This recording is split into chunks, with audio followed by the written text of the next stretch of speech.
Truly, I tell you, you're going to do it. Not only are you going to do it, you're going to betray me this very night, and you're going to do that before the rooster crows. You're going to deny me 3 times. Now, for us, we hear that and go, oh, he's just telling the future. For the reader that would have been kind of aware of what's happening in this kind of cultural situation, they're going to understand that this is a very short period of time that Jesus is acknowledging.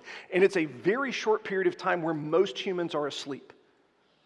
It's quite likely this conversation is taking place better part of 11 o'clock, and if you live in a world that doesn't have electricity, everybody goes to sleep when it gets dark. You don't stay up super late because you don't have electricity to make that. Plus, also, you get up very early because that's when the sun comes up. The schedule looks a little different than some of us who are night owls in the room who stay up late and get up a little bit later.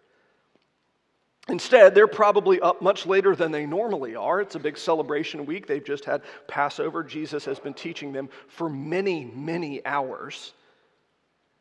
And interestingly, Jesus' explanation to Peter is, you're going to betray me during the time you're supposed to be asleep at some point in the next 5-ish hours. It's an unbelievably specific explanation, and it's not only specific, but it's almost implausible. Because it's in a time in which a normal human's going to be asleep.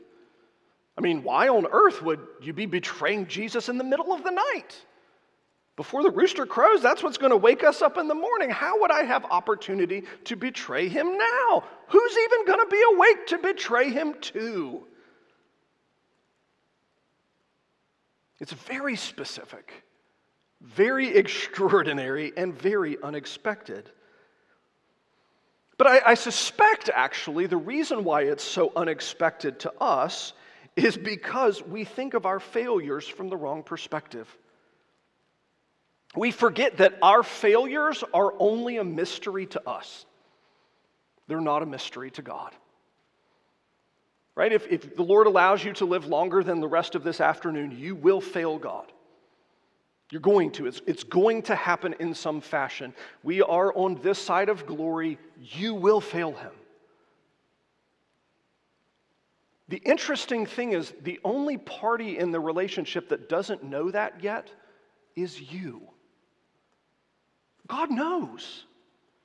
He knows all of who you are and all of what you're going to do for the rest of your life. He knows all of your failures, all of your shortcomings. He knows your most shameful and dreadful experiences that you have waiting for you for the rest of your life. And his promises are delivered with that in mind. I love that because when we interact with God, honestly, friends, in the back of our mind, we have this kind of implicit hope. It's subconscious, and most of us, I don't think, tend to even articulate it out loud, but I think most of us tend to hope that all of God's promises are good for me because someday in the future, I'm going to wake up and I'm going to be a good person. Or like all of these sinful things that I've been doing, I'm just going to stop those. Like at some point in the future, I'm going to wake up and I'm going to deserve the love that God gives me. Now, none of us would be so foolish as to articulate that most of the time. Sometimes, occasionally.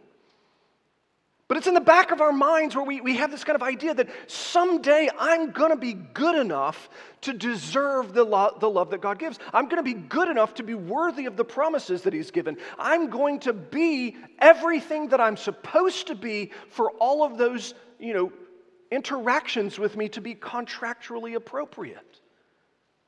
So in Zechariah, where Jesus promises that he's going to be restoring the kingdom and taking care of all of his people, we have this idea in the back of our minds that at some point we're going to be good enough to deserve it.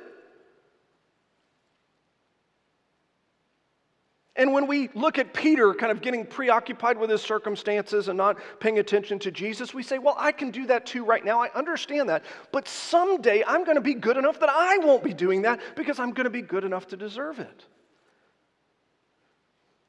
The interesting thing is that as Jesus interacts with Peter here, he's highlighting for the fact that Peter's the only one in that two-person relationship that has no idea he is going to betray him. Jesus knows the exact circumstances of it. In fact, actually, he even gives a time deadline. You're going to betray me, but you're not even going to betray me. You're going to betray me 3 times. And you're going to do it by a time in the night that you would not even be able to expect to do that. Treason, 3 times before the rest of the world even wakes up.